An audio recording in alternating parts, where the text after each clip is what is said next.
اللہم صلی علی محمد وبارک وسلم۔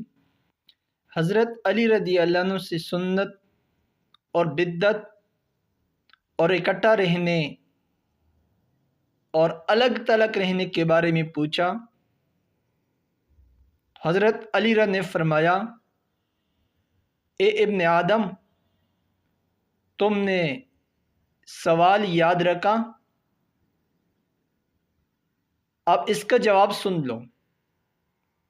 اللہ کی قسم، سنت تو حضرت محمد صلی اللہ علیہ وآلہ وسلم کا طریقہ ہے، بدعت وہ کام ہے جو اس طریقے سے ہٹ کر ہو، اور اللہ کی قسم اہل حق کا اکٹھا ہونا ہی اصل میں اکٹھا ہونا ہے، چاہے وہ تعداد میں کم ہو، اور اہل باطل کا اکٹھا ہونا حقیقت میں بکھر جانا ہے،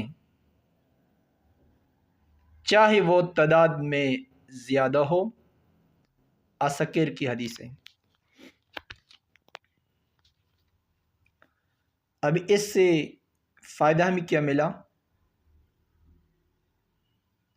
سنت اور بدعت وہ طریقہ ہیں جو امام الانبیاء علیہ السلام کا طریقہ، اس کو سنت کہتے ہیں،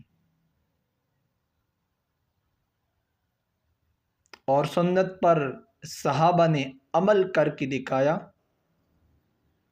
امام الانبیاء علیہ السلام کا طریقہ صحابہ پیارے حبیب علیہ السلام سے ہٹ کے نہیں گئے تھے، سارے صحابہ عدول، سارے صحابہ امام الانبیاء علیہ السلام کے متبع تھے۔ ابھی ہمارے ہاں ہم صحابہ کو سامنے رکھ کر پیارے حبیب علیہ السلام کی سنت پہ چلیں گے تو ہمیں فائدہ مل سکتا ہے ہر حالت میں۔ اور دوسرا سوال اس شخص نے جو حضرت علی رضی سے دوسرا سوال کیا تھا، اہل حق کا اکٹھا ہونا، ان اہل حق کا اکٹھا ہونا اصل میں اکٹھا ہونا ہے، چاہے وہ تعداد میں کم ہو۔ متبع سنت لوگ ہیں، یہ اکٹھا ہیں، چاہے تعداد میں کم ہو، اس سے ڈرنا نہیں ہے۔ اور باطل وہ زیادہ ہیں، لیکن حقیقت میں یہ بکھری ہوئی لوگ ہیں۔ ظاہری اعتبار سے آپ کو زیادہ تعداد میں نظر آئیں گے، لیکن یہ سنت سے دور ہیں، اور یہ باطل لوگ ہیں، اللہ جل شانہ کی اطاعت اور پیارے حبیب علیہ السلام کی اطاعت نہیں کرتے ہیں۔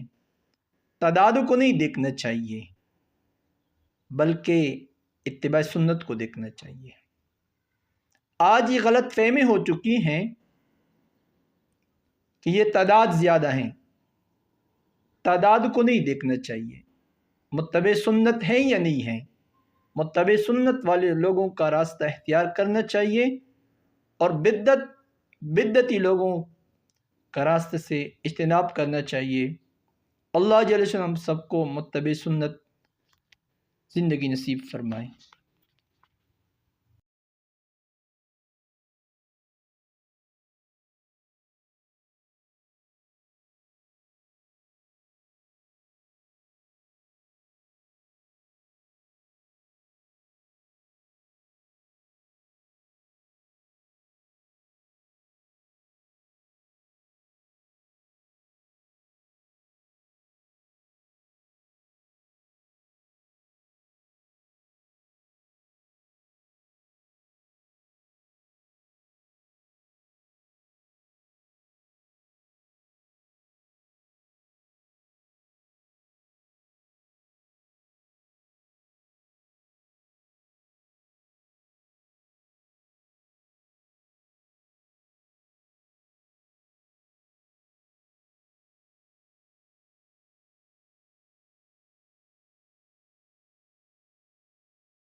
اللہم صلی علی محمد وبارک وسلم۔